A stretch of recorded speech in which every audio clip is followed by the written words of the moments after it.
වාසි නැති නිසාත මිට වාසි නොපෙනෙන තරමට ආදරේ අරන්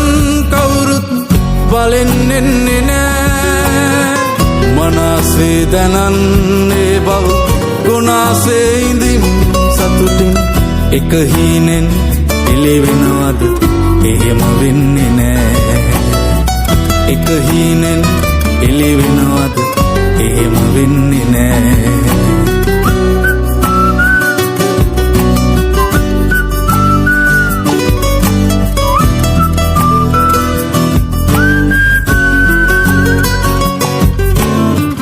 පාට ඇති පදන් තවරපු චාටු බස් නිසා රැවටුණු ජීවිතේ ඉතින් ආයේ වරද්දන්න බෑ වනාත වනා බොරුවට සිනාසෙන එවුන්